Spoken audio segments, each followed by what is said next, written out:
You know that moment when you catch yourself doing the very thing you promised you wouldn't do again? Maybe it's texting someone who's bad for you. Maybe it's procrastinating until the last second. Or saying yes to something you know you don't have the time or energy for. You shake your head and think, why do I keep doing this? You're not alone. Every human brain, no matter how smart, disciplined, or self-aware, has a tendency to repeat mistakes. Even when the logic is clear, emotion and habit can override reason. And understanding why that happens can change how you deal with it. Let's start with the brain itself. Your brain is wired for efficiency, not perfection. It loves patterns. Once it learns a behavior that seems to work, even if it's harmful in the long run, it gets stored as a shortcut. Neuroscientists call this habitual learning. The basal ganglia, a deep brain structure involved in habit formation, fires up when you repeat an action. Over time, that action becomes automatic. Think of it like a mental groove. Each repetition makes it deeper. After a while, your brain doesn't ask, is this good for me? It just asks, is this familiar? Researchers at MIT found that once a habit is formed, the brain's decision-making regions quiet down. It stops debating and starts executing. That's why you can find yourself replaying an old mistake even while thinking, I know better. Quote, knowing doesn't always reach the part of the brain that's in control. Now pair that with dopamine, the brain's reward chemical. Dopamine isn't just about pleasure. It's about anticipation. It teaches your brain what to chase, not necessarily what's right. Let's say you check your phone every time you feel stressed. Your brain learns that checking your phone brings a small hit of relief, a quick dopamine spike.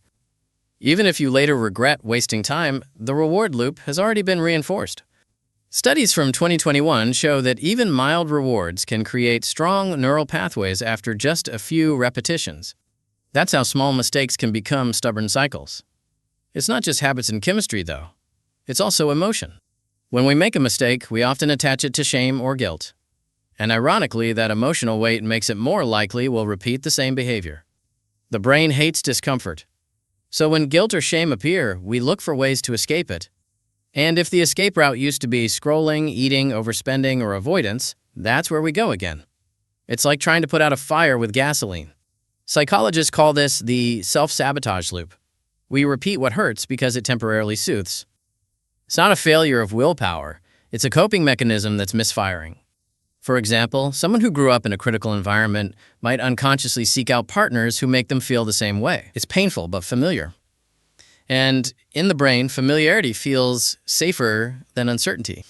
That's the emotional logic behind many repeated mistakes. What's predictable feels less threatening than what's new. Cognitive biases also play a role.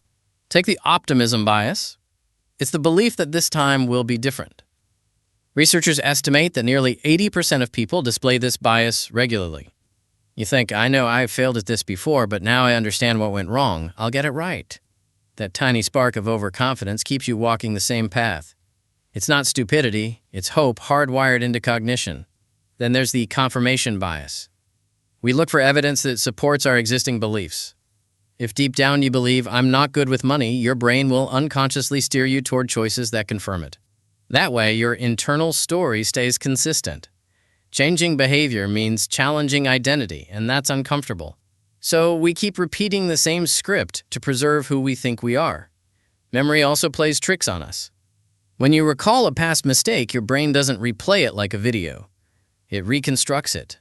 And each reconstruction subtly changes the story. You might remember the mistake, but forget the emotional intensity that came with it.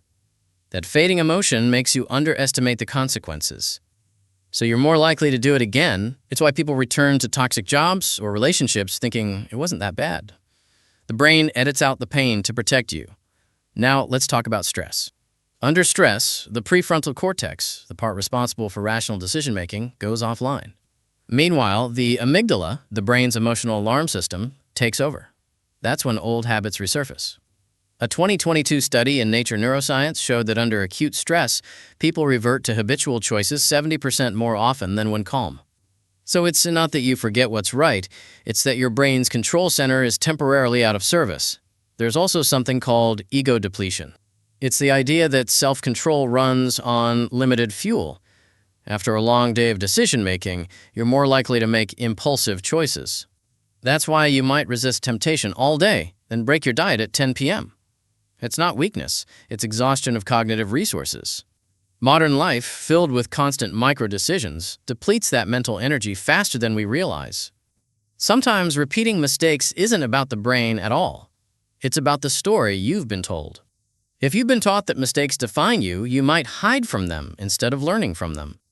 But if you see them as feedback, the pattern starts to break. Psychologist Carol Dweck's research on growth mindset shows that people who view mistakes as opportunities for growth actually rewire their neural pathways faster. The key difference is curiosity instead of judgment. When you replace "why do I keep doing this" with "what's this trying to teach me?", your brain starts to adapt. Let's take an example. Imagine you keep missing deadlines. You tell yourself you'll start earlier next time, but you don't. If you dig deeper, maybe it's not laziness. Maybe it's fear. Fear that starting early will expose your doubts about the project. So you delay until the last moment, when there's no time to question, only to act. The mistake isn't procrastination, it's avoidance of vulnerability. Once you see that, the pattern starts to lose power. Another example, repeating toxic relationship patterns. You know the red flags, but you ignore them. Because part of you equates intensity with love. It feels familiar, even if it's painful. Therapists often say we repeat what we don't repair.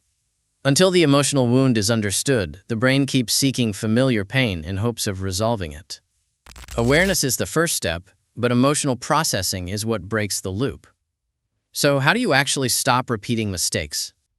First, slow down the moment between impulse and action.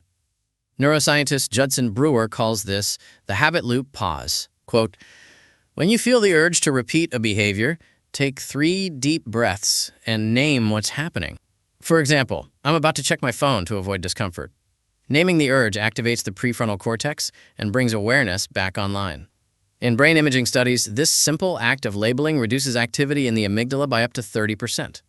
Second, make the new path easier than the old one. If your mistake is overspending, remove the triggers. Unsubscribe from marketing emails, leave your card at home. The brain chooses the path of least resistance. Behavioral economists call this choice architecture. Small environmental tweaks can change behavior more than willpower. Third, replace punishment with reflection. After a mistake, instead of saying, "I failed again," ask, "What was I feeling right before I did this?" This shifts your focus from blame to understanding. And understanding rewires the brain far more effectively than guilt. In one 2019 study, people who practiced self-compassion after mistakes were 40% more likely to change their behavior over the next month, compared to those who focused on self-criticism. And finally, repetition works both ways. Just as you can repeat mistakes, you can also repeat corrections. Each time you choose differently, even slightly, you lay a new neural pathway. Neuroscientists call this experience-dependent plasticity. It means your brain rewires itself based on what you do repeatedly. So one small change, practiced often, can eventually rewrite the habit entirely. There's a quiet truth here. We don't repeat mistakes because we're broken. We repeat them because they once served us in some way. Maybe they helped us cope, protect ourselves, or feel safe. But when the situation changes and the behavior doesn't, that's when it becomes a mistake. The goal isn't to erase your past patterns. It's to understand the need they were meeting and find healthier ways to meet it now. Think about your most common mistake. What if you treated it like a message from your past self instead of a failure? What if it's your brain saying, "This is where I got stuck. Can we try something different now?" That small shift from judgment to curiosity can transform how you grow.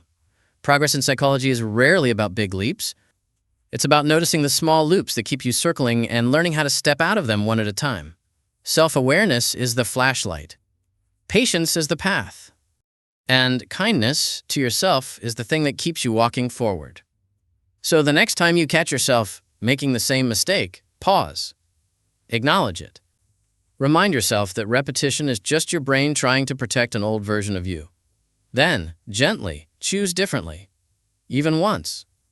That's how patterns begin to shift. If you found this helpful, remember to subscribe to Tortoise Brain for more calm, thoughtful explorations of how the mind really works. Because the truth is, understanding yourself isn't about fixing what's wrong. It's about seeing clearly what's been on repeat and finally choosing a new song. And that's how we stop being trapped by our old mistakes. Not by knowing better, but by understanding deeper. The brain learns through awareness, not judgment, through repetition, not perfection, and through compassion, not control. So maybe the next time you whisper, "I did it again," you can also whisper, "But this time, I noticed." And that's where real change begins.